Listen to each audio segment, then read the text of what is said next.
Coffee world में सबसे ज्यादा कंज्यूम किए जाने वाले बेवरेजेस में से एक है और इसके फिनोमिनल हेल्थ बेनिफिट्स हैं जिनके बारे में इस चैनल पे हमने बहुत बार डिस्कस किया है और आगे भी करेंगे। दुनिया में बिलियंस ऑफ लोग कॉफी को रेगुलरली कंज्यूम करते हैं और हर एक इंडिविजुअल की अलग चॉइस है कि वो किस तरह से कॉफी को कंज्यूम करना पसंद करता है। कई लोग सिंपल ब्लैक कॉफी पीते हैं, कई उसमें क्रीम डालते हैं, मिल्क डालते हैं, कुछ लोग स्वीट पसंद करते हैं, कुछ लोग स्वीटनेस पसंद नहीं करते हैं और ऐसे और भी hundreds and thousands of variations आती हैं जब हम कॉफी की प्रिपरेशन की बात करते हैं। हाउएवर इस चैनल पर एक क्वेश्चन मुझे बहुत बार आया है और वो कॉफी की नॉर्मल रेगुलर कंजम्पशन को लेकर है कि ब्लैक कॉफी में और मिल्क या दूध वाली कॉफी में क्या डिफरेंस आता है। सोशल मीडिया पे ये चीज एक बहुत गलत तरीके से प्रमोट करी गई है कि अगर आप कॉफी के अंदर मिल्क को ऐड करते हैं तो इससे उसकी जो एंटीऑक्सीडेंट बेनिफिट्स हैं, उसके जो हेल्थ बेनिफिट्स हैं वो बहुत कम हो जाते हैं और काफी केसेस में वो लोग बोलते हैं कि खत्म हो जाते हैं,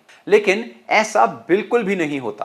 कुछ अर्लियर स्टडीज के हिसाब से जब आप कॉफी के अंदर मिल्क को ऐड करते हैं तो उसके कुछ पॉलीफिनॉल्स की जो एंटीऑक्सीडेंट प्रॉपर्टीज हैं वो कम हो जाती हैं, जैसे कि क्लोरोजेनिक एसिड है, उसकी इफेक्टिवनेस कम हो जाती है क्योंकि जो मिल्क प्रोटीन्स होते हैं वो एंटीऑक्सीडेंट्स के साथ बाइंड करते हैं जिसकी वजह से एंटीऑक्सीडेंट्स बॉडी में अपनी इफेक्टिवनेस नहीं दिखा पाते। हाउएवर ये पुरानी स्टडीज थी, लेकिन जो करंट स्टडीज हैं उन्होंने इन सारे क्लेम्स को बस्ट कर दिया है। करंट स्टडीज में ये चीज क्लियरली प्रूव हो चुकी है कि अगर आप कॉफी के अंदर मिल्क को ऐड करते हैं तो उससे जो एंटीऑक्सीडेंट बेनिफिट्स होते हैं कॉफी के उनमें कोई डिफरेंस नहीं आता है। इनफैक्ट एक बहुत ही अमेजिंग स्टडी में ब्लैक कॉफी को कंपेयर किया गया मिल्क कॉफी, जिसमें एक पर्टिकुलर ब्लैक कॉफी के अंदर फुल क्रीम मिल्क, एक में स्किम मिल्क और एक में सेमी स्किम मिल्क को ऐड करा गया और जो रिजल्ट्स निकल कर आए वो बहुत सरप्राइजिंग थे। स्टडी में क्लियरली दिखाया गया कि जब आप कॉफी के अंदर किसी भी टाइप के मिल्क को ऐड करते हैं तो उससे जो उसकी फ्लेवोनॉइड कंपाउंड्स हैं,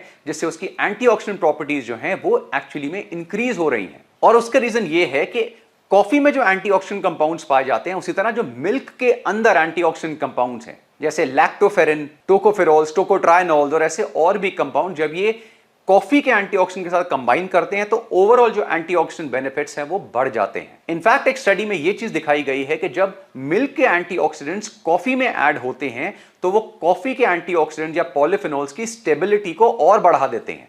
जो सेकंड कंफ्यूजन आता है वो आता है न्यूट्रिशनल डिफरेंसेस को लेके कि अगर हम कॉफी के अंदर मिल्क ऐड करते हैं तो nutrient wise overall calorie wise ये बहुत ज्यादा इंक्रीज हो जाती है, लेकिन ऐसा नहीं है।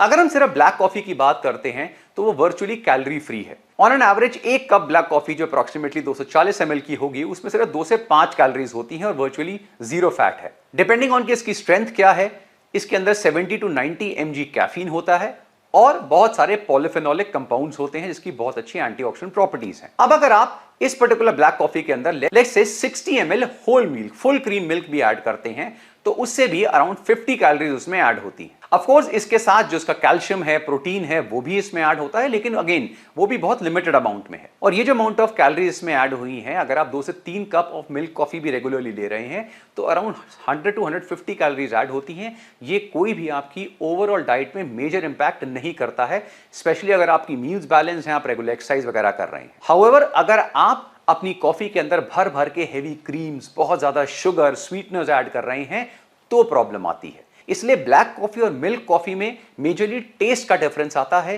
हेल्थ बेनिफिट्स भी वर्चुअली सिमिलर हैं और कैलोरी वाइज भी बहुत ज्यादा डिफरेंस नहीं आता।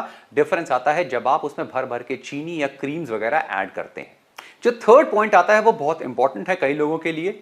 कई लोगों को ब्लैक कॉफी पीने से, स्पेशली अगर वो खाली पेट वगैरह लेते हैं, उनको एसिडिटी होती है और मिल्क जब वो कॉफी में ऐड करते हैं तो ये जो एसिडिटी है ये कम हो जाती है, एसिड न्यूट्रलाइज हो जाता है। इसलिए कई लोग ब्लैक कॉफी की जगह मिल्क वाली कॉफी लेना पसंद करते हैं और वो बिल्कुल जैसा उनको पसंद है वैसे कंटिन्यू कर सकते हैं। हाउएवर अगर आप लैक्टोज इंटॉलरेंट हैं तो फिर एनिमल मिल्क जैसे काउ मिल्क या बफेलो मिल्क की जगह आप कोई भी प्लांट बेस्ड जो मिल्क ऑल्टरनेटिव्स हैं जैसे ओट मिल्क, आलमंड मिल्क वगैरह वो ऐड कर सकते हैं। इनफैक्ट मुझे कॉफी में पर्सनली ओट मिल्क बहुत पसंद है क्योंकि जो क्रीमीनेस होती है कॉफी की वो बहुत बढ़ जाती है। इसलिए अगर आप रेगुलरली ब्लैक कॉफी एंजॉय करते हैं जैसे मैं पर्सनली करता हूं तो कंटिन्यू करिए, लेकिन अगर आप अपनी कॉफी के अंदर मिल्क डालना पसंद करते हैं और थोड़ी सी शुगर या हनी या कोई भी स्वीटनर डालना पसंद करते हैं तो भी आप उसे एज इट इज कंटिन्यू करिए।